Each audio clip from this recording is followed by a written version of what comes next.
Coffee with Kanmani. Coffee குடிச்சுக்கிட்டே இந்த கதையை கேளுங்க. மனதின் உள்ளே முடிவு. 6 வருடங்கள் ஆகிவிட்ட நிலையில் அவள் ஏன் திடீரென்று பிரியாவின் நினைவில் வரவேண்டும்?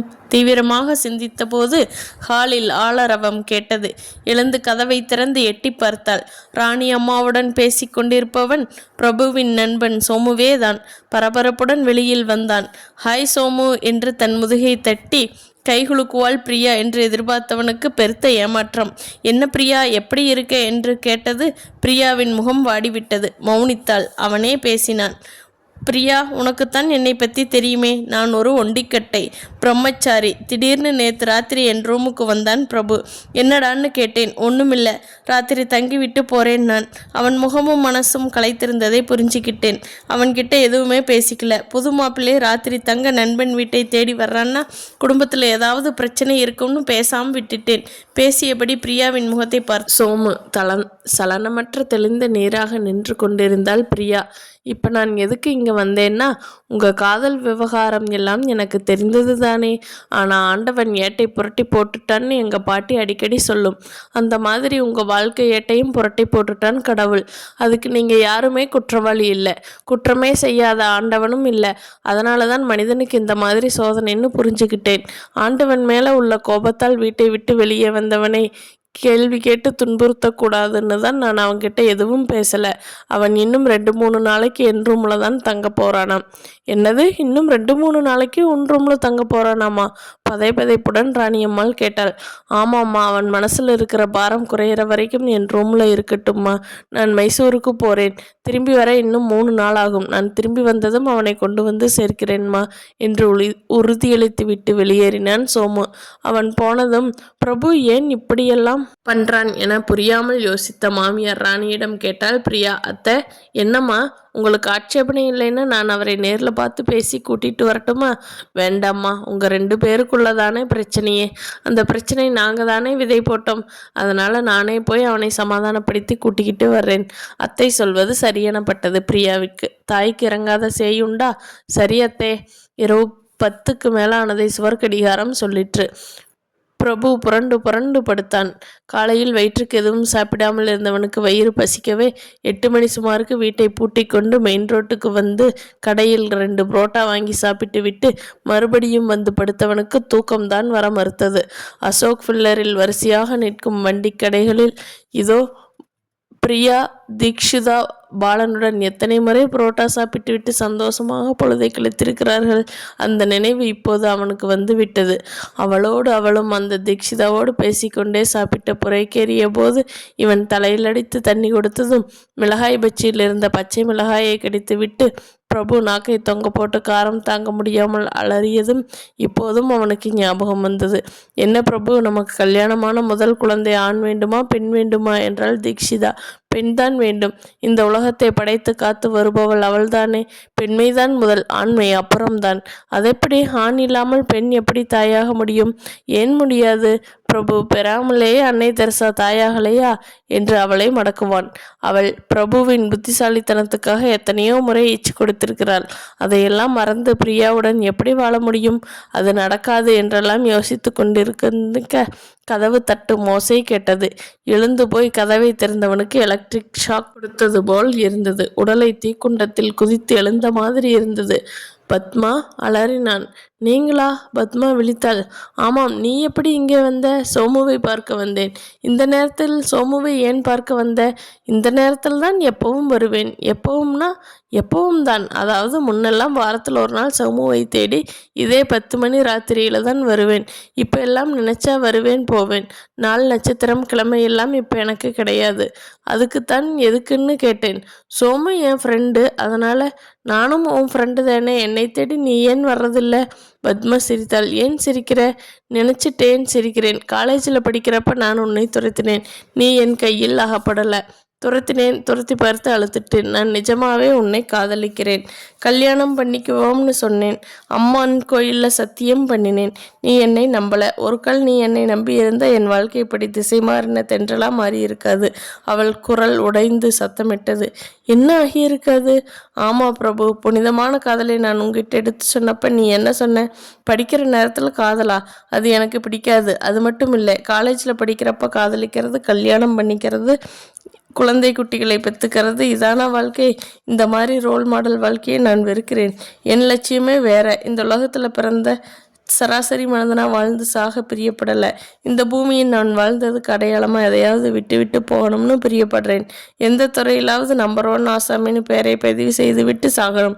இப்படி ஒரு கொள்கை இருக்கும்போது இந்த மாதிரி காதல் எல்லாம் சரிப்படாதுன்னு விலகிட்டேன். நீ என்னை விலக்கினாலும் என் மனசில் நீ எப்பவும் இருக்க, இப்பவும் இருக்க. பத்மா, இன்னும் என்னை நீ காதலிக்கிற? ஆமாம், அதுக்காகத்தான் இன்னும் கல்யாணமாகாமல் இருக்கேன். அதிர்ந்து போனான் பிரபு. அந்த இரும்பு கட்டிலை விட்டு எழுந்தான். ஜன்னல் கதவு கருகில் வந்து பார்த்தான். வெளியில் வெளிச்சம் படர்ந்த இருட்டு, சத்தமில்லாத அமைதி. வானம் தெரிந்தது மேகமூட்டமாய். மழை வரலாம், வராமையும் போகலாம். திடீரென்று வானம் இருட்டும், ஆனாலும் வெளுத்தும் போகலாம். எதையும் ஒரு முடிவாக சொல்ல முடியாது. இப்படித்தான் பிரபுவின் மனசும் இருந்தது. இரும்பு கட்டிலின் இன்னொரு பக்கம் பத்மா கொண்டிருந்தாள், புகை ஓவியம் மாதிரி. அன்று பார்த்த ஏறத்தாழ 6 வருடங்களுக்கு முன் கல்லூரி புள்ளிமானாய் பார்த்த அதே பத்மா இப்போது கச்சலான ஐஸ்வர்ய உடம்பாய், ஜெயராஜ் ஓவியமாய் அதே அழகு குலையாமல் தான் இருக்கிறாள். அவன் மனசை ஏதோ நினைவு பிசைந்தது. பத்மா என்றபடி அவளுக்கு பக்கத்தில் வந்து உட்கார்ந்தான். என்ன பிரபு, என்னை மன்னிச்சிடு. அன்னைக்கு உன் காதலை நான் வெறுக்கல. உன் போதை உடம்பை பார்த்தாலே மயக்கம் வரும் எனக்கு. ஆனால் காதல் கல்யாணம் என்று சொல்லி விலங்கை பூட்டி வைக்க அப்ப நான் பிரியப்படலை. காதலை விட பெரிய லட்சியம் என் மனசில் இருந்தது. அதனால தான் உன் காதலை நான் ஏற்றுக்கல. உன்மேல் எனக்கு கொள்ளை ஆசை இருந்தது. நீயும் என் மேல் கொள்ளை பிரியம் வச்சிருந்த. மறுபடியும் அதை நினைவுபடுத்திட்ட. நினைவுகள் ஒரு தொடர்கதை பிரபு. உண்மைதான். பத்மாவின் கரங்களை பற்றி வருடினான். இத்தனை வருடங்கள் கழித்தும் என் நினைவு உன்னிடம் இருக்கு. என்னை நீ மறக்கல. ஆனால் ஒரு உண்மையை ஒத்துக்கிறேன். நான் உன்னை மறந்துட்டேன். என் வாழ்க்கை வேற திசையில் போயிடுச்சு. இன்னைக்கு நான் புகழ்பெற்ற ஒரு மாடலிங் ஆர்டிஸ்ட். என் கொள்கைப்படி என் அடையாளங்கள் அந்த துறையில் பதிவு பண்ணிட்டேன். ரொம்ப சந்தோஷம். உனக்கு ஏற்பட்ட சந்தோஷம் இப்போ எனக்கு இல்லை. இழந்த என் சந்தோஷத்தை நீ எனக்கு தர முடியுமா? எதுவானாலும் தாராளமாக கேளுங்க. என்னோட இப்போதைய நிலை உனக்கு தெரியுமா? தெரியும். எப்படி? சோமு எல்லாத்தையும் சொல்லிட்டார். எல்லாத்தையுமா? ஆமாம், நீங்கள் பெரிய மாடலிங் ஆர்டிஸ்டாக இருக்கிறது மட்டும்தான் எனக்கு தெரியும். தீக்ஷிதா என்ற ஆர்டிஸ்ட்டை நீங்கள் காதலிச்சியும், அப்புறம் ஃப்ளைட் ஆக்சிடெண்ட்டில் அவள் செத்து போனதையும், என் ஃப்ரெண்டு பிரியாவை கல்யாணம் பண்ணிக்கிட்டு சந்தோஷமாக வாழ்கிறதையும் சோமு என்கிட்ட சொல்லிட்டாரு. அப்படியா? ஆமாம், அதனால தான் சோமுவை பார்க்க வந்த இடத்துல உங்களை பார்த்ததும் ஆச்சரியப்பட்டு போனேன். நான் ஒன்று சொன்னால் இன்னும் ஆச்சரியப்படுவேன். சொல்லுங்க. நீ நினைக்கிற மாதிரி நாங்கள் சந்தோஷமாக வாழலை. சந்தோஷமாக சாக விரும்புகிறேன். பிரியாவை விட்டுட்டா? இல்லை, இந்த உலகத்தையே விட்டுட்டு. இந்த வெறுப்புணர்ச்சிக்கு நீங்கள் அழகா காரணம் என்ன?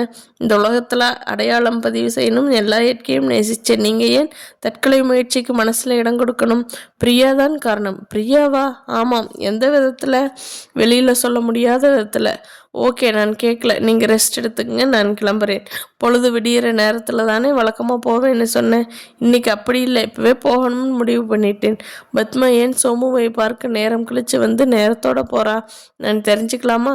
கட்டாயம் தெரிஞ்சுக்கத்தான் போகிறீங்க நேரம் வரும்போது. நான் உங்ககிட்ட கேட்ட உதவியை மறந்துட்டியே. நீங்கள் எதுவுமே என்கிட்ட கேட்கலையே. கேளுங்க, தாராளமாக கேளுங்க.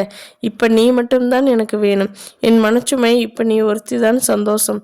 நீ காதலிச்ச போது நான் ஓடினேன். இப்போ நான் உன்னை காதலிக்கிறேன். உன்னோட வாழ்ந்துடுறேன். இது சத்தியம் என்று கையை பிடித்து கொண்டான். பிரபுவின் பிடித்த கையை விடுத்து பத்மா சிரித்தாள். சத்தம் போட்டு சிரித்தாள். இரவின் அமைதியை குலைத்து சிரித்தாள். ஏன் சிரிக்கிற பத்மா? இப்படி ஒரு யாசகம் நீங்கள் என்கிட்ட கேட்குற காலம் வரும்னு எதிர்பார்த்துக்கிட்டு இருந்தவதான். ஆனால் இப்படி ஒரு காலகட்டத்தில் இப்படி கேட்பீங்கன்னு நான் எதிர்பார்க்கல. நான் பழைய பத்மா இல்லை. சோமு போன்ற பல ஆண்கள் என் உடம்பை சக்கையாய் பிழிந்து விட்டார்கள் பிரபு. திடுக்கிட்டான் பிரபு. பொழுது விடிந்தாலும் பிரியாவுக்கு விடியவே இல்லை. அவள் இரவெல்லாம் உறங்கவே இல்லை. எப்படி ஆரம்பித்த வாழ்க்கை? பட்டாம்பூச்சியாய் பறந்து பறந்து திரிந்த அந்த நாட்களை இரவெல்லாம் அசை போட்டு கொண்டிருந்தாள். விமான விபத்து ஏற்படாமல் இருந்திருந்தால் பாலனை இழந்திருக்க முடியுமா?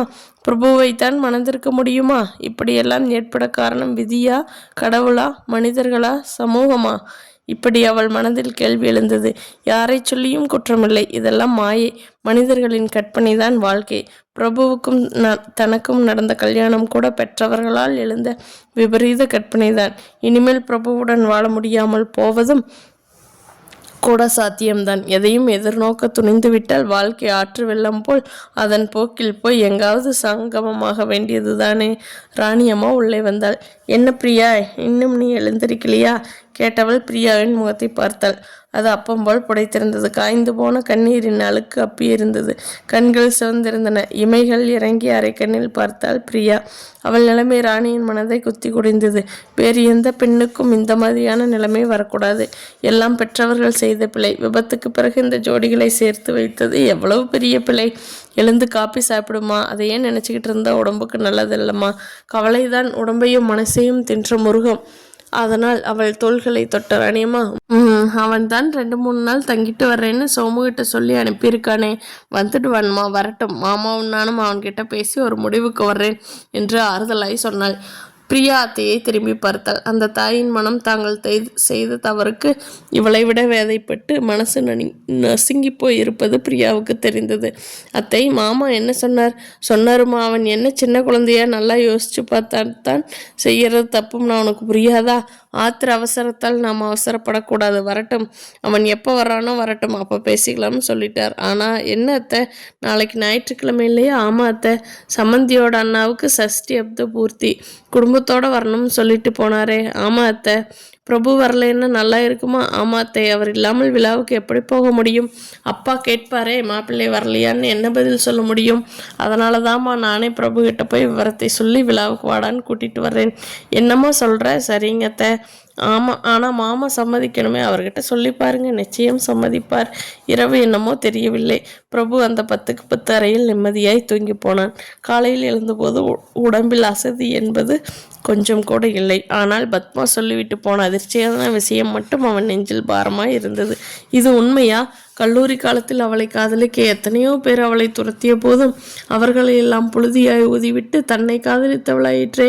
எப்படி அவள் வாழ்க்கையில் இப்படி ஒரு மாற்றம் ஏற்பட்டது? சோமுவிடம் எப்படி அவள் சிக்கிக்கொண்டாள்? இப்போது அவள் வாழ்கிற வாழ்க்கைக்கு என்ன பெயர்?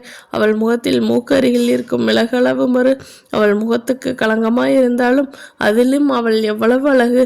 மைனஸிலும் ஒரு ப்ளஸ்ஸாய் அவள் அழகுக்கு அழகு கூட்டியது அந்த மறு வெளியில் தெரிந்த களங்கம்தான். ஆனால் அவள் மனதிலும் வெளியிலும் தெரியாத களங்கம் இருக்கிறதே. இந்த ஈனத்தனமான நிலைக்கு அவள் எப்படி ஆட்பட்டாள்? பெண் என்றால் பாடையிலும் பழுது உண்டு என்பார்களே, அது எவ்வளவு பெரிய உண்மை! பத்மாவா? அவள் நெருப்பு என்பார்கள். யார் அந்த நெருப்பை அணைத்து இப்படி அவளை கரியாக்கி விட்டார்கள்? இப்படியெல்லாம் சிந்தனையில் அவன் தலை கனத்து சுட சுட ஒரு டீ சாப்பிட வேண்டும்.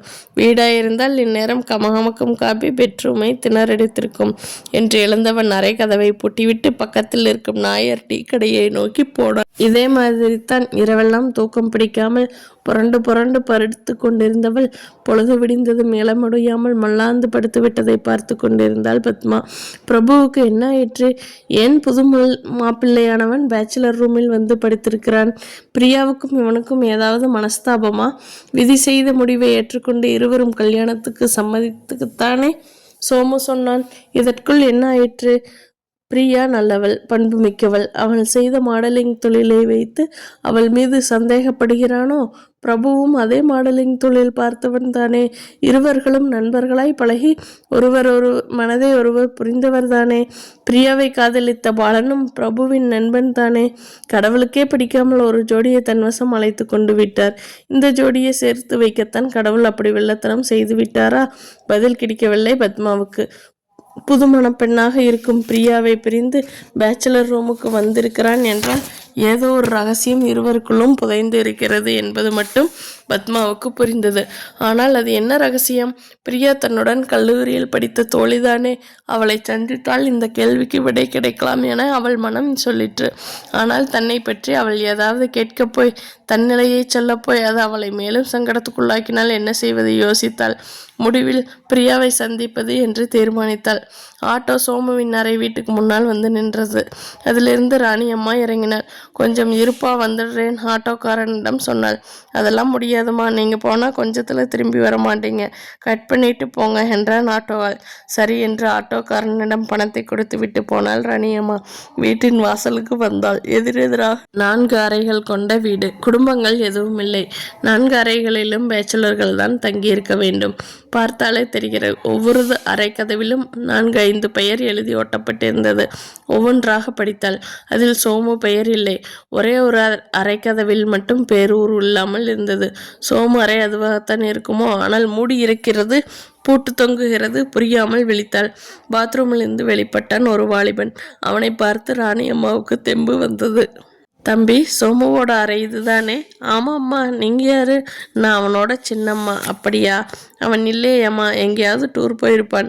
வர 4-5 நாள் ஆகலாம். அவன் ரூமுன்னு பேர். ராத்திரியோட ராத்திரி தான் ரூமுக்குள்ளே நுழைவான். மற்ற சமயத்தில் ஃப்ரெண்ட்ஸுங்க யாராவது இருப்பாங்க. ரூம் பூட்டி இருக்கேப்பா, அதான் சொன்னானே, வெளியில் போயிட்டுருப்பான். இந்த ரூமில் ஒரு பையன் புதுசாக வந்து அவனோட தங்கி இருக்கிறதா? அதெல்லாம் தெரியாதுமா. ஆஃபீஸ் போய் நேரமாச்சு என்று அதை கதவை திறந்து உள்ளே நுழைந்து கொண்டான் அந்த வாலிபன். செய்வதறியாது திகைத்து விட்டார். பிறகு வெளியே வந்து ஆட்டோவை தேடி பிடிக்க கூட மனமில்லாமல் கண்களில் வழிந்த கண்ணீரை தன் முந்தானையால் துடைத்து கொண்டு நடந்தே போய் கொண்டிருந்தாள் ராணி அம்மா. அதே நேரம் தெருமுனையில் நாயர் கடையில் டீ குடித்து விட்டு திரும்பிய பிரபு அம்மா தன்னை தேடி வந்து போகிறாள் என்று அவளை பார்த்ததும் புரிந்து கொண்டு விட்டான் பிரபு. அவள் கண்ணில் சிக்காமல் தன் அறைக்கு மறைந்து, அம்மா சென்றதும் மறைந்து வந்து தன் அறைக்கு படுத்து விட்டான். என்னடி சொல்ற என்று திடுக்கிட்டாள் பத்மா. ஆமா பத்மா, அன்னைக்கு அகமதாபாத் ஹோட்டலில் ஓரிரவு ஜோடி ஜோடியாக தனித்தனியாக ரூமில் படித்தது தப்பா போயிடுச்சு. நாராயணப்பா கொடுத்த பார்ட்டியில் போதை அதிகமாகி பாலன் படுத்துட்டான்ங்கிறது உண்மைதான். எந்த தப்பும் நடக்கல. ஆனால் அதை சொன்னாலும் பிரபு நம்பலை. நான் கெட்டு போனவன். அந்த நிகழ்ச்சிக்கு யோசனை சொன்னவளே நான் தான் சொல்றாரு. என்ன செய்ய? கண்களை துடைத்து கொண்டாள் பிரியா. அப்படி அவசியம்? பிரபுவோட பிரம்மச்சரிய விரதத்துக்கு இதுதான் காரணமா? என் நிலைமை இப்படியாகும் நான் நினைக்கல. அது சரி, இத்தனை வருஷம் கழிச்சு உன்னை பார்க்கிறேன். நேத்து கூட உன் ஞாபகம் எனக்கு வந்துடுச்சு. கூட்டத்தோடு கூட்டமாக கரைஞ்சு போன என் ஞாபகம் கூட உனக்கு வந்ததே. ரொம்ப தேங்க்ஸ் டி. ஏன் வந்ததுன்னு கேட்கலையே, நீ தான் சொல்லேண்டி பிரியா. காலேஜில் படிக்கிறப்ப நீ பிரபுவை காதலிச்சதும் காலேஜ் மரம் செடிகளுக்கு கூட தெரியும். ஆனால் பிரபு உன் காதலுக்கு பச்சை கொடி காட்டலை. நீ சிக்னல் கொடுத்த உன்னை கட்டிக்க 10-100 பேர் கியூவில் வந்து நின்று இருப்பாங்க. ஆனால் நீ மட்டும் பிரபுவை தானே துரத்துன. ஆமாண்டி, எனக்கு பிடிச்சவர் அவர் தானே. அவரையே காதலிச்சு கட்டிக்கணும்னு ஆசைப்பட்டேன். ஆனால் அது முடியல. படிப்பு முடிஞ்சு ஊருக்கு போயிட்டேன். அப்புறம் பிரபுவோட வாழ்க்கை திசை மாறி போயிருச்சு. பாலன், தீக்ஷிதா, பிரபு எல்லாம் மாடலிங் தொழிலில் கொடிகட்டி பறந்துக்கிட்டு இருக்கிறதை பார்த்து ரொம்ப சந்தோஷப்பட்டேன்டி. ஏய் பத்மா, நீ இப்போ என்ன பண்ணுற? கல்யாணம் பண்ணிக்கிட்டியா? ஆதங்கத்தோடு கேட்டால் பிரியா. புருஷன் எப்படி? ஏய் பிரி, என் கதையை உங்ககிட்ட அவுத்து விட்டுத்தான் இங்கே வரல. முதல்ல உன் வாழ்க்கையை நாசமாக போகாம பார்த்துக்கோ. உங்கள் 2 பேரும் மனசையும் சேர்த்து வைக்க வழி இருக்கான்னு பார்க்கத்தான் நான் இங்கே வந்தேன். வழி இருக்காடி? இருக்கு. எப்படி? நீ களங்கம் இல்லாதவன். பிரபு உன்னை ஏற்றுக்கிட்டு சந்தோஷமாக வாழணும், அவ்வளவுதானே? ஆமாண்டி. அதுக்கு நானாச்சு. கொஞ்ச நாள் பொறு. கல்யாணமாகி 1 மாதத்துக்கு மேலே ஆகுதுடி, இன்னும் பொறுக்க சொல்கிற? எஸ். சரி, நீ உன் புருஷன் கூட சந்தோஷமாக இருக்கியா பிரியா? பத்மாவை கேட்டாள். ஓ, நல்லா சந்தோஷமாக இருக்கேன். நம்ப மாட்டேன்னு சொல்லு. நான் ஜாலியாக இருக்கிறத சர்டிஃபிகேட் கூட காட்டுறேன். என்னடி, இதுக்கு கூட சர்டிஃபிகேட் தர்றாங்களா? எங்கே காட்டு. பத்மா தன் ஹேண்ட்பேக்லேருந்து 4ஆக மடித்த ஒரு தாளை எடுத்து அவளிடம் நீட்டினாள். பிரியா வாங்கி படித்தாள். 1000 தேள் கொட்டியவள் போல் அலறினாள். அடி பாவி என்று கத்திவிட்டாள். நடையாய் நடந்து வீடு வந்து சேர்ந்தாள் ராணி அம்மா. அவள் வரவுக்காக காத்திருந்தவள் போல் அவளை கண்டதும் ஓடி வந்து கையை பிடித்தாள் பிரியா. என்ன அத்தை, அவரை பார்த்தீங்களா? பேசினீங்களா? வர்றேன்னு சொன்னாரா? இத்தனை கேள்விக்கும் உதட்டை பெதுக்கினாள். தன்னை ஆசுவாசப்படுத்தி கொள்ள சோபாவில் அமர்ந்தாள் ராணி அம்மா. பிரியா மேலும் எதையும் கேட்காமல் அத்தையே சொல்லட்டும் என்று மௌனமானாள். உடனே ஃப்ரிட்ஜில் இருந்து மினரல் வாட்டரை எடுத்து தன் அத்தை முன் நீட்டினாள். அதை வாங்கி ஆவலுடன் குடித்த அத்தை ராணியம்மா போன இடத்துல பிரபுவை பார்க்க முடியல.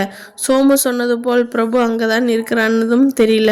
பக்கத்து ரூம்கார பையனுக்கும் பிரபுவை பற்றி எதுவும் தெரியல பிரியா. பிரியாவுக்கு ஏமாற்றமாய் இருந்தது. அத்தை நல்ல தகவலுடன் வருவாள் என்று எதிர்பார்த்தவள் அல்லவா. அந்த நேரத்தில் உள்ளே நுழைந்தான் மோகன். மனைவியை கண்டதும் நிலைமையை புரிந்து கொண்டார். மெல்ல இன்னொரு சோபாவில் அமர்ந்தார். எனக்கு தெரியும், அவன் சின்ன வயதிலிருந்து பிடிவாதம் பிடிச்சவன். ஒன்று வேணும்னா வேணும்தான், வேண்டாம்னா வேண்டாம் தான். இப்போ பாரு, நீ போய் கூப்பிட்டும் பெத்தவளுக்கு மரியாதை கொடுத்து உன் பின்னால் வந்திருக்கணும் இல்லை. வந்தானா? நீ தான் தாய் பாசத்தை அடக்க தெரியாமல் இப்படி இறங்கி போன. நான் வேண்டாம் போகாதே, அவன் வரும்போது வரட்டும் சொன்னேன். நீ கேட்கல, அவமானப்பட்டு திரும்பி வந்திருக்கிற. மோகன் இஷ்டத்துக்கு பேசிக்கொண்டே போனார். திரண்டு வரும் அழுகையை அடக்க முடியாமல் குபுக்கென்று பேரிட்டது அவளுக்கு. பிரியா மௌனமாக நின்றாள். புள்ளை அழுதா தானும் அழுது அவன் கண்ணீரை துடைக்கிறவதான் தாய். ஆனால் அம்மாவோட கண்ணீரை எந்த புள்ளையும் துடைக்காது, தெரிஞ்சுக்கோ. மேலும் பேசிக்கொண்டே போனார். ராணி அம்மாவுக்கு கோபம் வந்தது. நிறுத்துங்க, நீங்கள் நினைக்கிற மாதிரி என் மகன் அப்படியெல்லாம் இல்லை. சரி, இல்லைன்னா நீ கூப்பிட்டதும் வந்து இருக்கணும்ல, ஏன் வரல? அவன் அங்கே இருந்தா தானே வர்றதுக்கு. சோமு வந்து மெனக்கட்டு சொன்னானேன்னு தான் போனேன். போன இடத்துல அவன் இல்லை. எங்கே போனானும் தெரியல. அவனே வரட்டும்னு எத்தனை நாளைக்கு தான் காத்திருக்கிறது? நீங்களாவது கொஞ்சம் அக்கறை எடுத்து அவனை கூட்டிக்கிட்டு வரக்கூடாதா? பொலபொலத்த கண்ணீரை துடைத்து கொண்டாள் ராணியம்மா. சரி சரி, முயற்சி பண்ணுறேன். வீட்டுக்கு வரணும்னு அக்கறை இருந்தால் தன்னால் வந்துட்டு போகிறான்னு இருந்தேன். இனிமேல் நான் ஏன் சும்மா இருக்க போகிறேன்? எங்கே இருக்கான்னு விசாரித்து பார்க்குறேன். நாளைக்கு சம்மந்தியோட அண்ணனுக்கு சஷ்டி அப்த பூர்த்தி. இன்னைக்கு சாயந்தரமே வரணும்னு சொல்லிட்டு போயிருக்கார். பிரபு இல்லாமல் எப்படி போக முடியும்? அவர் கேட்டால் என்ன சாக்கு போக்கு சொல்வீங்க? பதில் சொல்ல முடியாமல் மௌனமானார் மோகன். முந்தானியில் வாயை புதைத்து கொண்டு தன் அறைக்கு வந்தாள் பிரியா. இரவு மணி 10 இருக்கும். பக்கத்து தெருவில் உள்ள ஒரு மெஸ்ஸில் போய் சாப்பிட்டு விட்டு வந்து அரைப்படுக்கையில் வந்து விழுந்தான் பிரபு. இதுவரையில் இவன் இப்படி ஒரு தனிமைத்தவம் இருந்ததில்லை. 4-5 பேர்களோடு சேர்ந்து கும்மாளம் அடிப்பதில் பேரார்வம். அவன் தேடிக்கொண்ட மாடலிங் தொழிலில் சொல்லவே தேவையில்லை. ஒரே கலகலப்பு தான். அடுத்தவர்களை நக்கலடிப்பது, எதற்கெடுத்தெல்லாம் நகைச்சுவையோடு விமர்சிப்பது, எப்போதும் சுற்றி இருப்பவர்களை சிரிக்க வைப்பது என்று இருந்த அவன் இப்போது சிரிப்பையே மறந்து மாதமாகிவிட்டது. எல்லாவற்றிற்கு காரணம் பிரியாதான். இல்லை இல்லை, பிரியாவை அவன் தலையில் கட்டி வைத்த பெற்றவர்கள்தான். உயிரோடு உயிர் கலந்த தீக்ஷிதாவை நிரந்தரமாய் பிரிந்துவிட்ட சோகம் போதாதென்று இந்த சிக்கலில் மாட்டிக்கொண்டு விட்டானே. பிரியாவை எந்த விதத்திலும் தன் மனைவியை ஏற்றுக்கொள்ள அவன் மனதில் ஒருவித சமாதானம் ஏற்படவில்லை. அவளை பார்க்கிற போதெல்லாம் தன் உடம்பில் புழுக்கள் நெளிவது போல் இருந்தது அவனுக்கு. அந்த பிரச்சனையை எப்படி தீர்ப்பது? இந்த சங்கிலியிலிருந்து பிரியாவை எப்படி அறுத்து கொண்டு வெளியேறுவது? வேறு வழியில்லாமல் தன்னை கணவனாக ஏற்றுக்கொண்ட பிரியாவை எப்படி நேசிப்பது? என்னை நேசித்த தீக்ஷிதா மாதிரி பிரியா தன்னை நேசிப்பாளா? மறந்து கழுவி மெழுகிவிட்டேன் என்று பிரியா சொன்னாலும் பாலனோடு ஒரு நாள் வாழ்ந்துவிட்ட இந்த உச்சாட்ட இன்பத்தை, ஒரு ஆணின் வாசனையை உயிரை பழகிய பாலனை இவள் எப்படி மறக்க முடியும்? இப்படி எத்தனையோ கேள்விகளை கேட்டு கேட்டு பார்த்து கொண்டான் பிரபு. பதில்தான் கிடைக்கவில்லை. டொக் டொக் கதவு லேசாக தட்டப்பட்டது. எழுந்தான், போய் திறந்தான். நேற்று இரவு வந்த இதே தேவதை, அதேதான் பத்மா. பத்மா என்று சத்தமாய் சிரித்தபடி நின்றிருந்தாள். வா பத்மா. உள்ளே வந்தால். உட்கார்ந்தார்கள். நேற்று இரவு அவள் சொல்லிவிட்டு போன வாசங்கள் அவன் காதில் எதிரொலித்தது. என்ன பிரபு, சாப்பிட்டீங்களா? இப்போத்தான் சாப்பிட்டு வந்து படுத்தேன். நீ சாப்பிட்டியா? ஓ, நீங்கள் படுத்து ரெஸ்ட் எடுங்க, நான் தரையிலே படுத்துக்கிறேன். பெட்ஷீட்டை உருவி கொடுத்தான். அதை பத்மா தரையில் விரித்து படுத்து கொண்டாள். சிறிது நேரம் மௌனம். பிறகு தொண்டையை கசிக்கொண்டு, ஏன் பத்மா தினமும் இங்கே தான் வந்து படுத்துக்குவியா? அப்படியொன்றும் இல்லை. வெளியில் தொழில் இல்லாத நேரத்தில் இங்கே வந்து தான் சோமு கம்பெனியாக இருப்பேன். அப்படின்னா உன் வீடு? அது எனக்கேது? உன்னை புரிஞ்சுக்கவே முடியல. புரிஞ்சுக்கிட்டு இப்போ என்ன ஆக போகுது? நீ இந்த ராத்திரியில் நான் இருக்கிற இந்த ரூமில் தனியாக படுக்கிறியே, இது உனக்கு தப்பாக தெரியலையா? உங்களுக்கு தப்பாக தெரிஞ்சிருக்கணுமே. கல்யாணமான நீங்கள் யாரோ ஒரு பொண்ணோட ஒரே ரூமில் படுத்துக்கிறது உங்களுக்கு தப்பாக தெரியல? பிரபு பேசவில்லை. மீண்டும் பத்மாவே பேசினாள். தினம் ஒவ்வொரு ஆண்கள் கூடவும் நான் தனியாகத்தான் படுக்கிறேன். அது தப்பாக தெரியல. தெரிஞ்ச தொழிலை செய்யறதுக்கு ஏன் தப்புன்னு பேர் வைக்கணும்? பிரபு பேசவில்லை. இதோ பாரு பிரபு, பெண்களோட அனாண்டமையே வித்தியாசமானது. முதலீடு இல்லாத ஆண்கள் எல்லாரும் எந்த வகையிலாவது உழைத்து தான் சாப்பிடணும். ஆனால் பெண்களுக்கு அவங்க உடம்பே முதலீடு. இந்த உடம்பை முதல் போட்டு சம்பாதிக்கிறதுல என்ன தப்பு? பிரபு பேசினான். நான் கேட்கிறேன்னு தப்பா எடுத்துக்காத பத்மா. இந்த நிலைமைக்கு நீ வர காரணம் இருக்கு இல்லையா? பிரபு, எந்த பொண்ணும் இந்த தொழிலுக்கு அப்ளிகேஷன் போட்டு இன்டர்வியூவில் செலக்ட் பண்ணி இந்த தொழிலுக்கு வர்றதில்லை. தள்ளப்பட்டு மிதிப்படுறவங்க தான் இந்த தொழிலில் நிரந்தரமாக எடுத்துக்கிறாங்க. நீ? தள்ளப்பட்டேன் ஒரு ஆண்மகனால். கல்லூரியில் நான் ஒருத்தரை நேசித்தேன். அவரால் தள்ளப்பட்டு ஒதுக்கப்பட்டேன். சொந்த ஊருக்கு போனதும் அங்கே ஒரு அழகான வாலிபன் என்னை நேசித்தான். என்னை நேசிக்கிறவனைத்தான் நேசிக்கணும்னு ஒரு தவறான தத்துவத்தை நானும் நம்பி என்னை நேசித்தவனை நேசித்தேன். அவன் என்னை நேசிக்கலைன்னு அப்புறம்தான் புரிஞ்சுது. அவனுக்கு ஹோட்டல் சாப்பாடு தேவைப்பட்டது. அதனால் என்னை நேசித்து ஒரு ஹோட்டலில் தங்க வச்சான். 10 நாட்களாக வயிறார சாப்பிட்டான். பசியும் ஏக்கமும் தீர்ந்து போச்சு. என்னை இந்த ஹோட்டல்லையே விட்டு தன் பொண்டாட்டி ஊருக்கு போயிட்டான். ஹோட்டல்காரனுக்கு நான் தானே பில் பாக்கி தரணும். முதலாளிக்கு என் மேலே ஒரு கண்ணு. ரூமுக்குள்ளே வந்தான். நான் உள்பாவாடையோடு இருந்தேன். என்னை பார்த்தான். பில் பாக்கி தானேன்னு கேட்டேன். ஆமாண்ணா, என்கிட்ட காசு இல்லையே. நான் ஏமாந்த கதையை சொல்லி எழுதேன். அதனால் என்ன நான் கழிச்சுக்கிட்டுமான்னு கேட்டான். அவ்வளவு பெரிய பில் தொகையை கழிச்சுக்கிட்டுமான்னு கேட்குறானே. அவன் பாரிக்கு சமம். கர்ணனுக்கு வேண்டியவன். பணத்தை விட பெண்ணை நேசிக்கிற வர்க்கம். அவன் கழிச்சுக்கிட்டுமான்னு கேட்ட கேள்விக்கு சரின்னு சொன்னேன். அப்போவே அந்த 1/2 மணி நேரத்தில் கழிச்சுட்டான். நான் அவனுக்கு பட்ட கடனை. எனக்கு சந்தோஷமாய் இருந்தது. உலகத்திலேயே பெரிய பாவம் வாங்கின கடனை திருப்பி கொடுக்காதுதான். நான் இப்போ கடன்காரி இல்லை. ஆனால் இனிமேல் என் வயிற்றை கிளவணுமே. இந்த ஹோட்டலில் ஒரு அக்கௌண்டன்ட் வேலை போட்டு தர்றியான்னு அவங்ககிட்ட கேட்டேன். ஓ, தாராளமாக. நீ இந்த ரூமில் பர்மனெண்ட்டாக இரு. மாத சம்பளம் தர்றேன். நான் ஒரு IAS உத்தியோகமே கிடைத்து விட்ட மாதிரி பூரிச்சு போனேன். ஒரு முறை கெட்டா என்ன, 100 முறை கெட்டா என்ன, ரெண்டும் ஒன்று தானே. இந்த உத்தியோகம் கிடைச்சி போச்சுன்னு என் பெற்றவங்கிட்ட நான் சொல்ல முடியுமா? 5 வருஷம் உத்தியோகம் பார்த்ததில் என் குடும்பத்தையும் காப்பாற்றினேன். நானும் ஓரளவுக்கு பணக்காரியானேன். அப்புறம் அந்த வேலையை ராஜினாமா பண்ணிட்டு இங்கே வந்துட்டேன். அன்னையிலிருந்து வேலை இல்லாத நேரங்களில் சோமுதான் காப்பாற்றினார். அவள் சொல்லி முடித்தாள். பூவுக்கு அவள் மனசுக்கு ஏதோ வெறி வந்து புகுந்து கொண்டது. அந்நிய பெண்களை நினைக்கவும் கூடாது, தொடவும் கூடாது என்ற அவனது ஆண்மை வேறாக்கிய எறும்புச்சங்கிலி வளையமாக அருந்து சிதறியது. இரவு நேரம். ஓரிசான் காற்று. தனிமையில் கவர்ச்சி சதைகள் தெரியப்படுத்திருக்கும் பெண். தொட்டால் பாவமில்லை என்கிற அளவுக்கு அவள் பல ஆண்களை தொட்டவள். குரூரமாக வேலை செய்து அவன் உள் மனசு. கட்டிலை விட்டு இறங்கி அவள் பக்கத்தில் படுத்தான். அவள் மறுக்கவில்லை. அவள் மீது கை போட்டான். அவள் மறுக்கவில்லை. இறுக்கி பிடித்து அணைத்தான். என்னை என்ன செய்ய போற பிரபு? உன் மீது எனக்கு ஆசை வந்து விட்டது. நீ துரத்த நான் ஓடி இருக்கேன். இப்போ நம்ம 2 பேருக்குள்ள இடைவெளியே இல்லை. பார்த்தியா? எனக்கு பொண்டாட்டி அமையல. என்னை விரும்பின உனக்கு நான் சந்தோஷத்தை கொடுத்து சந்தோஷத்தை வாங்கிக்கிறதுல தப்பு இல்லை. சொல்லியபடி அணைத்தாள். கொஞ்சம் பொறுங்க. எழுந்து கொண்டாள். தன் பையிலிருந்து ஒரு தாளை எடுத்தாள். அவனிடம் நீட்டினாள். இதை படித்து பாருங்க. அதுக்கு பின்னால் நான் உங்களுக்கு தேவைப்படுவேனான்னு யோசிங்க. பிரபு வாங்கினான். பிரித்தான். படித்தான். பத்மா என அலறினான். அவன் கால்களை பற்றி கொண்டான். பத்மா, என்னை மன்னிச்சிடு. நான் பெரிய தப்பு செய்ய இருந்தேன். என்னை திருத்திட்ட. என்னை கண்ணை திறந்துட்ட. ஏறக்குறைய அழுதான். காம் பிரபாகர். என் வாழ்க்கை கெட்டது ஒரு ஆண்மகனால். என் உடம்பு கெட்டது பல ஆண்களால். ஒரு பெண்ணுக்கு ஒரு ஆண் செய்கிற துரோகம் அந்த பெண்ணுக்கு ஆஸ்பத்திரி கொடுக்குற சர்டிஃபிகேட் இதுதான். என்னால் நம்ப முடியல பத்மா. நெருப்பாக இருந்த உனக்கா இந்த நிலைமை? அப்போ நான் நெருப்பாக இல்லை. இப்போத்தான் நான் நெருப்பு. எந்த ஆண்மகனும் என்னை தொட முடியாது. தொட்டா அவன் அழிஞ்சு போயிடுவான். புரிஞ்சுதா? அழுது கொண்டிருந்தான் பிரபு. அழாதே பிரபு. நான் சோமுவை தேடி வர்றதுக்கு காரணம் எனக்கு சோமு ஒரு ஆறுதல். சோமுவும் என்னை கூட பிறந்த தங்கையா தான் நடத்துறாரு. என் மரணம் என்னை நெருங்கிக்கிட்டு இருக்கு. என்னை எடுத்து போடுற சகோதரன் தான் சோமு. எல்லாம் சரி பிரபு. நான் ஒன்று சொல்றேன், தப்பா நினைக்க மாட்டியே? சொல்லு பத்மா. பிரபு, மன வாழ்க்கையில் 1000 பேதங்கள் இருக்கலாம். அதுக்காக கொண்டவளை துறக்கிறது நியாயமா இல்லை. புருஷன் செய்கிற துரோகத்தால் எத்தனையோ குடும்ப பெண்கள் இந்த நிலைக்கு மாறி இருக்காங்க. இதை நீ புரிஞ்சுக்கிட்டா போதும். படுத்துக்க. பிரபு எழுந்து கட்டிலின் மீது படுத்தான். அவள் தரை விரிப்பில் படுத்து கொண்டாள். இப்போ சொல்கிறேன் பிரபு, உன் கூட தனிமையில் படுத்துக்க எனக்கு பயமே இல்லை. நீ என் சகோதரன் மாதிரி. என்கிட்ட தப்பாக நடந்ததுக்காக கவலைப்பட்டுக்கிட்டு தூங்காமல் இருக்காது. நிம்மதியே தூங்கு. தூங்குறத விட ஒரு தூக்க நிவாரணி எதுவுமே இல்லை. தூங்கு. நீண்ட நேரம் விழித்திருந்தான் பிரபு. பத்மா நிம்மதியாக தூங்கி கொண்டிருந்தாள். காலை மங்கள நேரம் அதிர்ந்தது.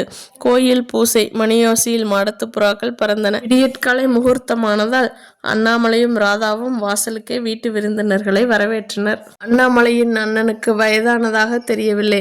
அவர் தன் மனைவியுடன் புது மாப்பிள்ளை போல உட்கார்ந்திருந்தார். ஏறத்தாழ அழைப்பு கொடுத்த எல்லா உறவினரும் வந்து விட்டிருந்தனர். ஆனால் அண்ணாமலையும் ராதாவும் தன் மகள் பிரியாவுக்கு எதிர்பார்த்து கொண்டிருந்தனர். ஒரு நாளைக்கு முன்னதாகவே வந்துட்டு பிரியான்னு சொல்லியிருந்தேன். முகூர்த்த நேரம் நெருங்குது. வந்தாங்களா? பார்த்தீங்களா? அழுத்து கொண்டாள் ராதா. வந்துடுவாங்க. என்ன இருந்தாலும் சம்பந்திங்க இல்லையா? கொஞ்சம் பிகு இருக்கத்தானே செய்யும். அண்ணாமலை தன் ஏக்கத்தை மறைத்து கொண்டு மனைவியை சமாதானப்படுத்தினாலும் பிரியாவை அவர் கண்கள் தேடின. சம்பந்திங்க எப்பவுமே பிகு பண்ணதில்லை. நீங்கள் பெற்றீங்களே ஒரு செல்ல மக. அவள் தான் மாமியார் வீட்டுக்கு போனதும் நம்ம எல்லாம் மறந்துட்டா. அண்ணாமலை அதை ஆமோதிப்பது போல், வரட்டும், நீ உள்ளே வா, நடக்க வேண்டியதை பார்ப்போம் என்று நகர, அப்பா குரல் கேட்டு திரும்ப, பிரியா அப்பாவின் தோளை பற்றி கொண்டாள். பூரித்து போனார் அண்ணாமலை.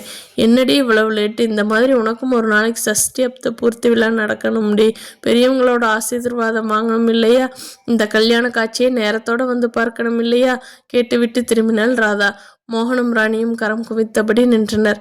அண்ணாமலை பதிலுக்கு வணக்கம் சொல்லி அவர்களை வரவேற்றார். அத்தோடு மாப்பிள்ளை வரலையா கேட்டார். அவன் வருவான், வந்துகிட்டு இருக்கான், வந்துடுவான் சொல் தடுமாற்றத்தோடு உளறினார் மோகன்.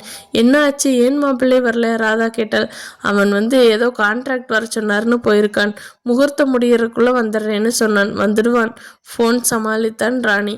சரி சரி, நீங்க வாங்க, முகூர்த்தத்தை ஆரம்பிக்கலாம். அவர்களை உள்ளே கூட்டி போனார் அண்ணாமலை. ஒரு வழியாக பலர் வாழ்க்கையில் நடக்காமல் போன இந்த 60ஆம் கல்யாணம் இனிது நடந்தது.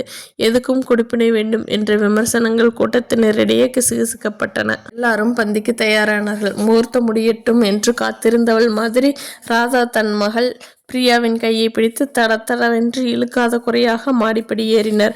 மாடியேறிக்க அவளை அழைத்து என்னடி முகூர்த்தம் முடியறக்குள்ள மாப்பிள்ளை வந்துடுவார்னு சொன்னியே, எங்கேடி வந்தார்? அவசியத்தோடு கேட்டாள் ராதா. மிரண்டு போனால் பிரியா. வந்துட்டு வருமா? ஏன் இப்படி கேட்குற? எனக்கு நம்பிக்கை இல்லை. வீட்டுக்கு வந்தப்பவும் அவரை பார்க்க முடியல. நிகழ்ச்சிக்காவது வரணும் இல்லையா? அவன் மாமனார் மாமியார் முகமே சரியில்லடி. என்ன நடந்தது சொல்லு. மாப்பிள்ளை ஏன் வரல? அம்மா, என்னை ஒன்றும் கேட்காதீங்க. என்னை எதுன்னு சொல்றதுக்கு இது நேரம் இல்லை. என்னடி சொல்ற? ஆமாம்மா, சுபகாரியம் நடந்துக்கிட்டு இருக்கு. இந்த சமயத்தில் அதையெல்லாம் பேச முடியாது. என் தலையெழுத்து எப்படியோ அப்படி நடக்கட்டும். இப்போ நான் சொல்கிறேன், என் மாமியார் மாப்பிள்ளை வந்துடுவார்னு சொன்னாங்க இல்லை, அது சமாதானமான வார்த்தையுமா? வரமாட்டார் போதுமா? படியிறங்கி போய்விட்டாள் பிரியா. திகைத்து போய் நின்றாள் ராதா. அவள் மனதில் 1000 கேள்விகள் எழ ஆரம்பித்தன. பிரியாவின் வீட்டில் என்னவோ நடந்திருக்கிறது. இவள் மறைக்கிறாள். என்ன விபரீதமோ தெரியல. நெற்றியில அடித்து கொண்டாள். அவரிடம் சொல்ல வேண்டும். இல்லையென்றால் மந்திரம் போடாமலே, யாரும் சாபம் கொடுக்காமலே அவள் தலை வெடித்து சிதறி விடும் போல் இருந்தது. பரபரப்போடு தன் கணவனை தேடினாள். அவர் பந்தியில் பரிமாறி கொண்டிருந்தார். தேடி பிடித்து அவர் அருகில் வந்தாள் ராதா. பொங்கலுக்கு கொத்து பரிமாறி கொண்டிருந்தவரின் காதுக்குள் ஏதோ கிசுகிசுத்தாள். என்ன ராதா, என்ன விஷயம்? பரிமாறிக்கிட்டு இருக்கேன்ல, ஏன் கூப்பிடுற? அண்ணாமலை சிடுசிடுத்தார். வாங்க சொல்றேன், கட்டாயப்படுத்தினார். கரண்டியை போட்டுவிட்டு ராதாவின் பின்னால் நடந்தார். இதை பந்தியில் மற்றொரு வரிசையில் அமர்ந்து சாப்பிட்டு கொண்டிருந்த ராணியும் மோகனும் கவனிக்கத்தான் செய்தனர். 27 வகை பலகாரங்கள் இலை முழுவதும் வைக்கப்பட்டிருந்தாலும் ஒரு பருக்கை கூட அவர்கள் இடையில் இறங்கவில்லை. சோகம் அப்பிக்கொண்டிருந்தது. ராதாவும் அண்ணாமலையும் தனியே போவது தன் மகன் பிரபுவை பற்றின விஷயத்துக்காகத்தான் என்பதை ஒருவாறு யூகித்து கொண்டு விட்டனர். பந்தியில் பாதியில் எழுந்திருச்சிக்க கூடாதுன்னு பலகாரங்களை விரலால் சொதப்பி கொண்டிருந்தனர் மோகன் ராணியும். அப்படித்தான். கணவனை கிச்சனுக்குள் அழைத்து வந்த ராதா, உங்களுக்கு விஷயம் தெரியுமா? மாப்பிள்ளை வருவார்னு சமாதானம் சொன்னாங்களே, அவர் வரமாட்டாராம் கடுப்பாய் சொன்னாள். உனக்கு யார் சொன்னது? பிரியாதான். ஏண்டி வரமாட்டாருன்னு கேட்டேன். சுப நிகழ்ச்சி நடக்கிறப்ப அதையெல்லாம் சொல்ல மாட்டேன்னு போயிட்டா. அவள் பேசுறதை பார்த்தா அவங்க குடும்பத்தில் என்னமோ நடந்திருக்கும்னு தோணுது. கல்யாணம் நடந்து 30-35 நாள்ல இப்படி மாப்பிள்ளை இருப்பாரா? சம்மந்திங்களாச்சும் கொஞ்சம் கூட மதிப்புகள் கொடுக்காம ஏன் அவர் அப்படி நடக்கணும்? என்ன ஏதுன்னு இப்பவே போய் பிரியா கிட்ட கேளுங்க. அவர் ரூம்ல தான் சாப்பிடாம கொள்ளாம உட்கார்ந்திருக்கா. பரபரத்தால் ராதா. அண்ணாமலை எதையும் யோசிக்கவில்லை. தன் மகளின் முகத்தில் சிறு ரேகையாக சோகம் படர்ந்தாலும் அவர் நெஞ்சத்தில் ரத்தம் கொட்டும். ராதா சொன்னதை கேட்டதும் துடித்து போய் உடனே ரூமுக்கு போனார். அங்கே பிரியா தலையணையில் முகம் புதைத்து குப்புறப்படுத்திருந்தாள். அம்மா பிரியா முதுகில் மெல்ல கை வைத்தார். திரும்பி அப்பாவை பார்த்தபோது அவள் கண்களில் கண்ணீர் கசிந்து கொண்டிருந்தது. என்னம்மா ஆச்சு? ஏன் இப்படி கலங்குற? ஆறுதலாக கேட்டார். பிரியா அப்பாவை நேருக்கு நேர் பார்க்க முடியாதவளாய் தலையணையில் முகத்தை புதைத்து கொண்டு பேசினாள். அழாதாமே, என்ன நடந்தது சொல்லுமா? எப்படிப்பா சொல்றீங்க? பெரியப்பாவோட சுப நிகழ்ச்சி நடக்கிற இந்த நேரத்தில் எல்லாரும் சந்தோஷமா இருக்கிறோம். இந்த சந்தோஷத்தை கெடுக்க சொல்றீங்களா? வேணாம்ப்பா, என்னை விட்டுடுங்கப்பா, அப்புறமா சொல்கிறேன். இல்லை, இப்போ நீ சொல்லித்தான் ஆகணும். இல்லைன்னா என் இதயமே வெடிச்சிடும். உங்கள் சந்தோஷத்தை தொலைச்சிட்டு சோகமுடத்தோட விருந்தினருங்க முன்னால் போய் நிற்க போகிறீங்களா? எல்லாரும் போகட்டும், பிறகு சொல்கிறேன். முடியாது, நீ இப்போ சொல்லித்தான் ஆகணும். சின்ன பிள்ளைத்தனமாக அடம் பிடித்தார் அண்ணாமலை. அந்த நேரத்தில் உள்ளே வந்தாள் ராதா. வந்திருந்தவங்க எல்லாரும் கிளம்பிட்டாங்க. உங்ககிட்ட சொல்லிட்டு போகணும்னு காத்திருக்காங்க. சொல்லிவிட்டு போனால் ராதா. வேறு வழி இல்லாமல் அண்ணாமலை வெளியில் வந்தார். அங்கே அவருக்கு ஆச்சரியம் காத்திருந்தது. பிரபு உள்ளே வந்து கொண்டிருந்தான். அவனை பார்த்ததும் பார்த்ததும் அண்ணாமலைக்கு கையும் ஓடவில்லை காலும் ஓடவில்லை என்பார்களே, அந்த கட்டத்துக்கு ஆளானார். வாங்க மாப்பிள்ளை என முந்திக் கொண்டு வரவேற்றாள் ராதா. அடுத்த நொடி சிட்டாய் பறந்து பிரியாவின் அறைக்கு ஓடினாள். பிரியா பிரியா, மாப்பிள்ளை வந்துட்டார். சின்ன குழந்தையாக குதூகலத்துடன் பிரியாவின் கையை பிடித்து இழுத்து கொண்டு வெளியில் வந்தாள் ராதா. பிரியாவுக்கும் பிரபுவை பார்த்து நம்பவே முடியவில்லை. பிரபுவுடன் பத்மாவை பார்த்ததும் இன்னும் வியப்பானாள். என்ன பிரியா, ஆச்சரியமா இருக்க? பிரியாவின் கைகளை பற்றி கொண்டு பத்மா கேட்டாள். உன்னை இரவோடு இரவாக சேர்த்து பார்த்தும் ஒண்ணுமே புரியல பத்மா. சந்தோஷப்பட்டு சிநேகிதியின் கையை பிசைந்தாள். சரி சரி, வாங்க சாப்பிடலாம். அண்ணாமலை அவர்கள் இருவரையும் கூட்டி போய் பந்தியில் உட்கார வைத்து தானே பரிமாறினார் அண்ணாமலை. நெடு நேரம் தூங்க பிடிக்காமல் புரண்டபடி இருந்தான் பிரபு. அடிக்கடி தரையில் படித்திருக்கும் பத்மாவை பார்த்தான். அவன் நிச்சலமற்று நிம்மதியாய் உறங்கி கொண்டிருந்தாள். பத்மாவின் சோக கதை அவனை வெகுவாதி பாதித்திருந்தது. எப்படி வாழ வேண்டியவள் தீயில் எரிந்த பட்டுப்புடவையாய் இப்படி வாழ்ந்து கொண்டிருக்கிறாளே. இவளின் அழிவுக்கு ஒரு ஆண்தான் காரணம் என்று இவள் சொன்னபோது சுருக்கென்றது பிரபுவுக்கு. பத்மாவையும் பிரியாவையும் ஒப்பிட்டு பார்த்தான். ஒரு ஆணின் ஆதாரம் இல்லாத எந்த பெண்ணும் சேதாரமாகி விடுவாள் என்பதற்கு பத்மாவை சாட்சி. ஒருவேளை பிரியாவை கைவிட்டு விட்டால் அவள் வாழ்க்கை இப்படித்தான் ஆகிவிடுமோ? சுருக்கென்று குத்தியது மனசு.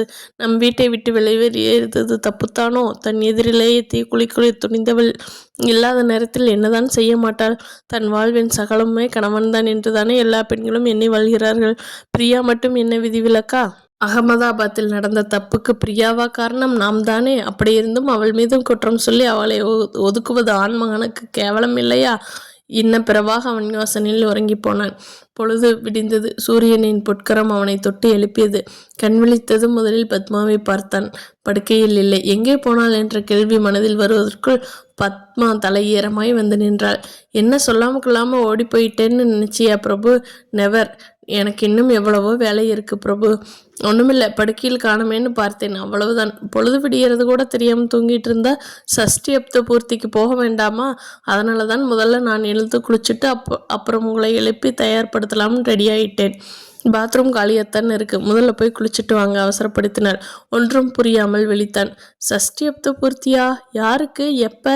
உங்களுக்கு தெரியாதா? என் ஃப்ரெண்டோட அப்பாவோட அண்ணனுக்கு. ஓகே, போயிட்டு வா, நான் அப்புறம் குளிச்சுக்கிறேன். முதல்ல நாயர் கடைக்கு போய் ஒரு ஸ்ட்ராங் டீ அடித்தால்தான் வேலையோடும். அதெல்லாம் நடக்காது. நீயும் வரணும். வந்தால் அதிசயப்பட்டு போயிடு. கமான், ரெடியாக கையை பிடித்து எழுப்பினார். நான் மாத்திக்க சட்டை பேண்ட் கூட இல்லை பத்மா. நடந்த விசேஷத்துக்கு இந்த கோலத்திலேயே வரணும்? நீ மட்டும் போயிட்டு வா. இந்த சட்டைக்கு என்ன குறைச்சல்? 1 மணி நேரம் கூட போட்டுக்கல, அப்படியே மலிப்பு கலையாம இருக்கு. பாத்ரூம்குள்ளே போயிட்டு வாங்க. அவனை பிடித்து தள்ளினாள். டவலை எடுத்துக்கொண்டு புறப்பட்டான் பிரபு. பந்தியில் சாப்பிட்டு விட்டு கை கழுவ வந்த பத்மாவின் கையை பிடித்து தன் அறைக்கு அழைத்து போனாள் பிரியா. என்னடி, உன் புருஷன் கூட ஜோடி போட்டுக்கிட்டு ஃபங்க்ஷனுக்கு வந்தேன்னு பார்க்குறியா? பொறாமை உன் முகத்தில் வலியுதே, கேலியாக கேட்டாள் பத்மா. சி, அது இல்லடி. அவர் எங்கே பிடிச்ச? எப்படி கூட்டிகிட்டு வந்தேன்? இங்கே அவர் வரலன்னு ஒரே நச்சரிப்பு. பதில் சொல்ல முடியாமல் திருன்னு விழிச்சேன் தெரியுமா? உதவி கூட செய்யலைன்னா நான் என்னடி உன் சிநேகிதி? உன் புருஷனைத்தான் தள்ளிட்டு போயிட்டேன்னு தப்பாக நினச்சிடாத. உங்கள் 2 பேரையும் சேர்த்து வைக்கணும்னு முயற்சி பண்ணேன். உன் புருஷனை சிந்தாம் சிதறாமல் உன் கையில் ஒப்படைச்சிட்டேன். பத்திரமா உன் வீட்டுக்கு கொண்டு போ. பத்மாவின் கரங்களை பற்றி கண்களில் ஒற்றி கொண்டாள் பிரியா. தன்னோட வாழ்க்கை அழிஞ்சு போயிடுச்சேன்னு கூட கவலைப்படாம என் வாழ்க்கை அழியாம பார்த்துக்கணும்னு நினைக்கிறியே, நீ ரொம்ப பெரியவடி பத்மா. கண்ணீர் கசிந்தது பிரியாவிற்கு. அதெல்லாம் இருக்கட்டும் பிரியா, உன் புருஷனை உங்ககிட்ட கொண்டு வந்து சேர்த்துட்டேன். புருஷங்கிறவன் எல்லாமே பால் மாதிரி. வெறும் பால் தான்னாலும் அந்த பாலில் முந்திரி பருப்பு, சாரப்பருப்பு, திராட்சை பழம் எல்லாம் போட்டு பாயாசமா பண்ண வேண்டியது ஒவ்வொரு மனைவியோட கடமை. ஏதோ புரட்சி பண்ண வாழ்ந்து காட்டணும்னு தப்பு பண்ணிடாதே. பக்குவமா எடுத்து சொல்லி அவர் மனசை கரைச்சு அவரோட நீயும் கரைஞ்சு போவதுதான் இல்லறம். பத்மா பேசிக்கொண்டே போக அவளை வியப்போடு பார்க்கிறாள் பிரியா. பத்மாவா இப்படியெல்லாம் பேசுவது? என்னது அப்படி பார்க்குற? நைஞ்ச நூலாய் போன பத்மாவா இல்லறத்தை பற்றி பேசுகிறான்னு பார்க்குறியா? நானே அனுபவிச்சு சுகத்தை கண்டதும் கேட்டதும் கற்றுக் கொடுக்குற பாடம் நிறைய இருக்குடி. தலையசைத்தாள் பிரியா. பிரியா, இப்போ ஜாமீனில் விடுதலையாக இருக்கிற கைதி உன் புருஷன். அவனுக்கு பதிலாக நீ தான் போலீஸ் ஸ்டேஷனில் போய் கையெழுத்து போடணும். என்னடி புரியாமல் பேசுகிற? ஆமாண்டி பிரியா, இப்போ நான் போலீஸ் இல்லை. வாரத்துக்கு ஒரு நாள் உன்னை நான் ஃபோன் பண்ணுவேன். உன் தாம்பத்திய வாழ்க்கையில் என்னென்ன முன்னேற்றம் அடைஞ்சிருக்கேன்னு நீ சொல்லணும். உங்கள் 2 பேருக்குள்ள அந்யான்யம் வந்த பிறகு உன் புருஷனுக்கு முற்றுமா விடுதலை. சிரித்தாள் பத்மா. அப்படின்னா என் புருஷனை நீ கண்காணிச்சுக்கிட்டே இருப்பியா பத்மா? ஆமாம்மா, சரி நான் புறப்படுறேன். என்னடி இருந்துட்டு சாயங்காலமே போலாம்? இல்லடி, வேலை இருக்கு, நான் வரேன். உன் புருஷனோட நீ வீடு போய் சேரு, வரட்டுமா? விடைபெற்று கொண்டாள் பத்மா. அன்று மாலையே தன் வீட்டுக்கு புறப்பட தயாரானாள் பிரியா. ராதாவும் அண்ணாமலையும் அவர்களை விடவில்லை. ஒரு வாரம் மாப்பிள்ளையும் நீயும் தங்கிவிட்டு போகலாம்டி கெஞ்சினாள் ராதா. அப்பாவும் அதே பல்லவிதான் பாடினார். ஆனால் மறுத்துவிட்டாள் பிரியா. இரவு இதமான காற்று வீசியது. ஜன்னல் திரைச்சீலையை மூடினாள் பிரியா. படுக்கையில் உட்கார்ந்திருந்தான் பிரபு. நீ பேசுவதா நான் பேசுவதா, யார் முதலில் பேசுவது என்ற சங்கடம் இருவருக்குமே இருந்தது. ஆனால் பிரியா மட்டும் பேசவே கூடாது, அவர் பேசினாலேயே என்ற வைராக்கியத்தில் இருந்தாலும் பிரபுவை பேச வைப்பது என்ற தீவிரமான முயற்சியில் ஈடுபட்டார். பிரபு சட்டையை கலட்டாமல் அப்படியே உட்கார்ந்திருந்தான். மெல்லிய வெளிச்சம் அறையில். மொத்த உலகமே இந்த அறை மட்டும்தானா என்று கேட்பது போல் அவள் ஏதோ யோசனையில் மூழ்கியிருந்தாள். பிரியா அவன் அருகில் வந்தாள். அவன் மார்பு பட்டன்களை ஒவ்வொன்று அவிழ்த்தாள். அவள் மௌனமாக இருந்தான்.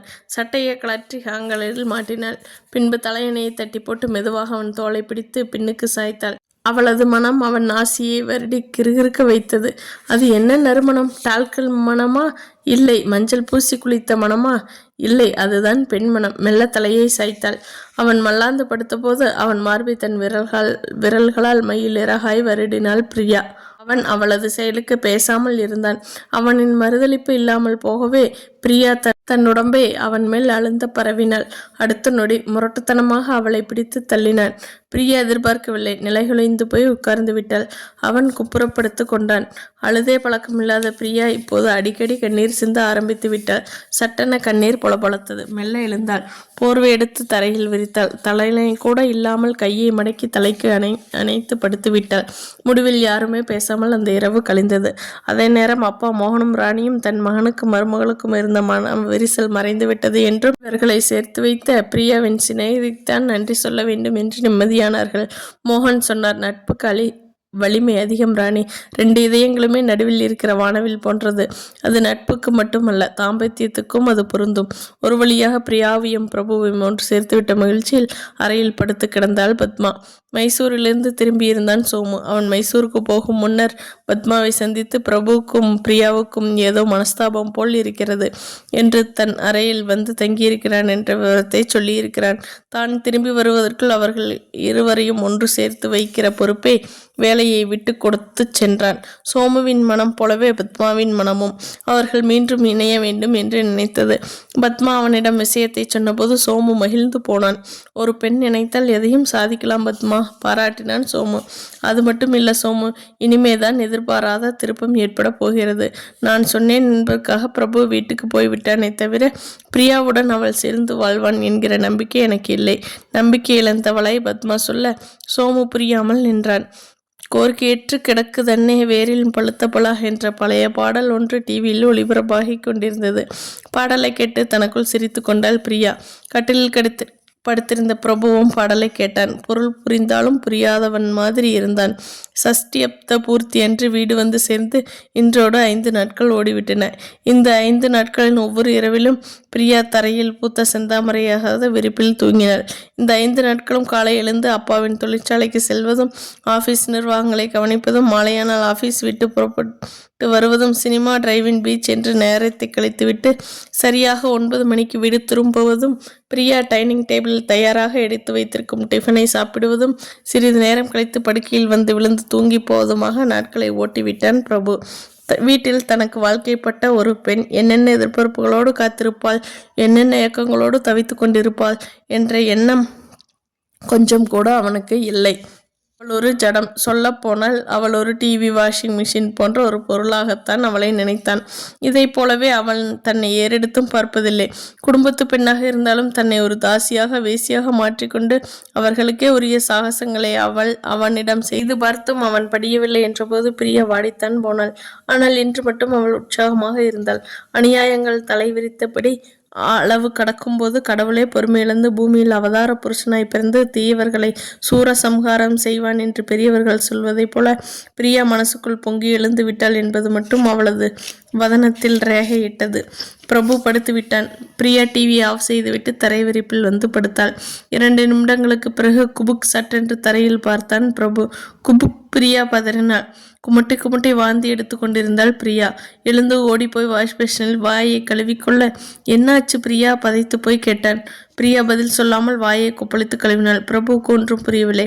தான் கேட்டால் பதில் சொல்ல மாட்டாள் என்று அவனுக்கு தெரியும். பிரியா அவசரப்பட்டு ஏதாவது செய்து கொண்டாளா? நேற்று மெடிக்கல் ஷாப்பில் அவளை பார்த்ததாக ஆஃபீஸ் ஃப்ரெண்டு கூட சொன்னானே, ஒருவேளை தன் புறக்கணிப்பால் இப்படி ஒரு விபரீத முடிவுக்கு வந்து விட்டாளா என குழம்பி போனவன் அரை கதவை திறந்து காலுக்கு வந்து அம்மா அம்மா என்று குரல் கொடுத்தான். ஏதோ பேசி கொண்டிருந்த ராணியும் மோகனும் விவரம் புரியாமல் இருந்து ஹாலுக்கு வந்தனர். என்னையா? ராணி கேட்டாள். உள்ளே வந்து பாருங்க, பிரியா வாந்தி எடுக்கிறாள். மோகன் பதறினார். வாந்தியா? இதுக்கு ஏன் இப்படி பதறீங்க? படுக்கை அறைக்கு வந்தாள் ராணி. திரையில் துவண்டு படுத்திருந்தாள் பிரியா. அவளை ஆதரவாய் தொட்டு என்னம்மா ஆச்சு பிரியா கேட்டாள். ஒண்ணுமில்லாத, தலை சுத்துது, மயக்கமா வருது. ஏனச்சுரத்தில் பதில் சொன்னாள் பிரியா. ராணி புரிந்து கொண்டாள். அவள் முகத்தில் புன்னகை தவழ்ந்தது. என்ன ராணி, என்ன ஆச்சு? மோகன் கேட்டார். ஏன் கவலைப்படுறீங்க? ஆக வேண்டியதான் ஆகியிருக்கு. நீங்க தாத்தாவாக போகிறீங்க, குதூகலத்தோடு சொன்னாள் ராணி. திடுக்கிட்டான் பிரபு. என்ன பிரபு அப்படி பார்க்கற? நீ அப்பாவாக போகிற? அப்படியெல்லாம் பேசாதாம, சுத்த மடத்தனம். கண்டதை சாப்பிட்டு இருப்பா, ஃபுட் பாய்சனாக இருக்கும். உடனே ஆஸ்பத்திரி கூட்டிட்டு போங்க, எல்லாம் சரியா போயிடும், கடுப்பாக சொல்லிவிட்டு கட்டிலின் மீது உட்கார்ந்தார்.